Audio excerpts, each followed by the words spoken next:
Hey everyone, Tim Schofield here, and it's time to do a full review on the new headphones from Google, the Pixel Buds.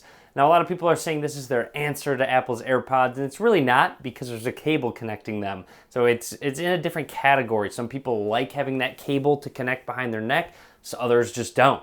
So aside from the cable connecting the two earpieces, they are wireless and connect to your phone via Bluetooth. But anyways, let's go ahead and get into the full review, give you a close-up at the headphones, talk about the carrying case as well, and even go outside and give you some further impressions of the Pixel Buds. Let's get started. So to first get started, the pairing process is quite simple. You just go ahead and open up the case, and there's an LED indicator for battery status, but there's also a button right here which you can press and hold, and then that LED should start to flash, and that puts it into a pairing mode.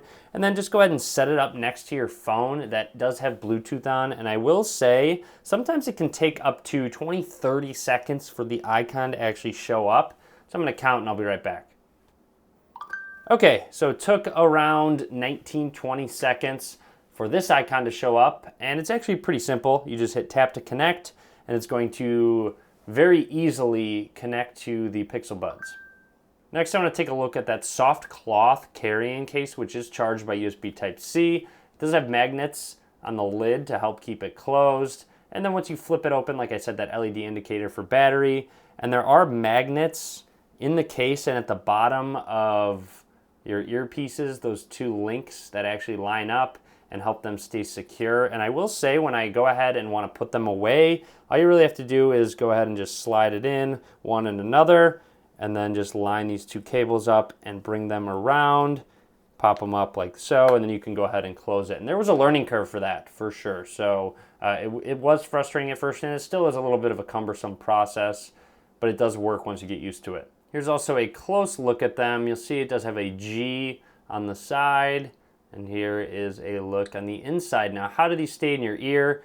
You just pull the cable up and it goes into the ear canal, and they just kind of rest there. So they aren't embedded into your ear. They don't suction in. So there is some good amount of ambient noise on the outside. You can kind of hear things. So if you do pause your music, you could still have conversations while you have these earbuds on. And that's kind of a personal preference thing if you actually want that or not, to actually suction it into your ears to block out any external noise. I've also been very happy with the sound quality on these headphones. They do get loud enough and sound very good as well, very full and rich sounding with all types of music. Now, I will also mention that battery life is extremely good. I've been very happy with that, and also the case is very nifty. It actually holds about up to 4 times of charging all the way through. So when you actually set these Pixel Buds in there, it will actually start to charge your headphones while you have them in there in the carrying case. And again, if you do want to actually charge the case back up, you can just go ahead and plug it in, or charge the Pixel Buds back up. You could set them in.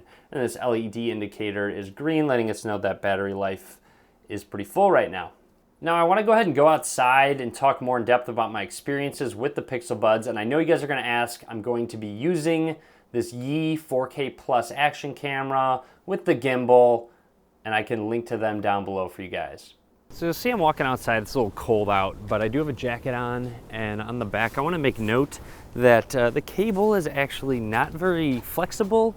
You can kind of bend it and it stays to where you need it to be.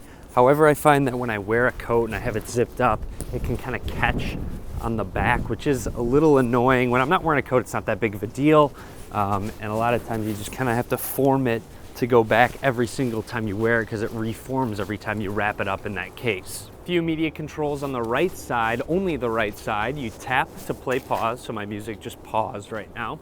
Now I can also go ahead and swipe forward to turn the volume up, and it actually it doesn't have its own separate volume. It actually will turn the volume up in the Bluetooth on the phone. I can swipe back, and that's going to turn the Bluetooth volume on the phone down. Now also, I can double tap, and it's going to go ahead and read my notifications that I have on my phone, which is great.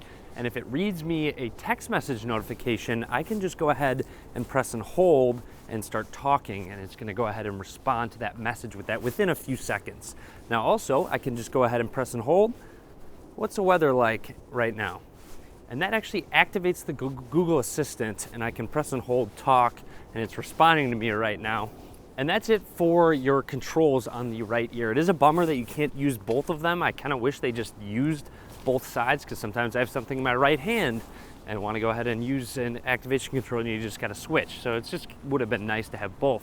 Now with that being said, I kind of left one out, you think, right? Think about it, you're listening to music, and what if I want to skip songs, right? What's the actual way to do that? And let me show you. Next. And that's how you skip songs. You have to go ahead and press and hold to activate the Google Assistant and tell it to skip to the next song, which obviously isn't very convenient, because what if you're on the bus? What if you're in a crowded room? What if it's quiet and you want to skip songs?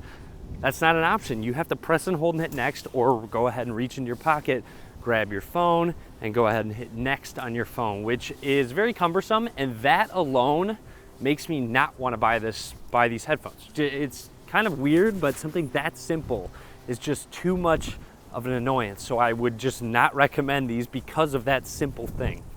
These are also not the most comfortable in my ears. I find that a lot of times I kind of have to readjust them in my ear, and sometimes the actual cable comes down. You'll see I usually have it all the way up, but the white clip is not all the way down, so if I had two hands I could change it, but if I really want to expand it I can, and then I have to go ahead and re-put it back in my ear, and I have to do that on a pretty consistent basis, but that's going to differ depending on your ears, your ear canal, so that's just my personal opinion, but yours might be completely different. But overall I find just the mechanism of it can be a little uncomfortable. Now I will say having the Google Assistant directly in your ear is fantastic while you're out running, walking. You can just press and hold, ask it specific things, or even just send messages. That's one really cool thing. I could just say, hey, text so-and-so, and it will go ahead and text that person. You can go ahead and use voice, and it's very accurate as well. There's also an amazing translation feature on the Pixel Buds, and unfortunately they're only available on the Google Pixel at the moment. I do have my Pixel 2 XL right here. With that being said, I want to give you a quick demonstration of how it works. So what I'm going to do is actually put the right bud in my ear and activate the translator. So I'm going to say, I need a translator. And then I went ahead and let go. And it says, sure, opening Google Translate in my earbud. And now it opens it up. And what you can do is on your phone, you can touch and hold the right earbud to actually speak into it, or tap this. So if I do tap this and say, hello, how are you doing today? Hola, ¿cómo estás hoy? And you'll see it speaks it out of your phone's speaker so the other person can hear you, and then you can just tap this, bien. Bien. Okay, and then in my ear, it actually says all right and responds for me. So a really neat live translation feature between the two, which has a ton of potential, but realistically, you could just do it all on your phone. Why would you necessarily need to have headphones in your ear to do this? If you're going to be using a speaker anyways, might as well just go back and forth with the speaker. So overall, that's it. That is everything I wanted to talk about with the Google Pixel Buds. And all in all, like I mentioned, it doesn't have the skip function. And until it gets that, I really have a hard time recommending these headphones. Having the Google Assistant is really nice, and battery life's very good. But overall, they're not comfortable enough in my ears, and that's just a personal thing, so you're going to have to test that out for yourself for me to actually want these. They do have their ups and downs, but I think at the current time, I'm going to say at the current price point, take a pass on the Google Pixel Buds. Anyways, that's it. Hope you enjoyed the review video. Be sure to click that subscribe button and thumbs up as well. As always, guys, thank you very much for watching.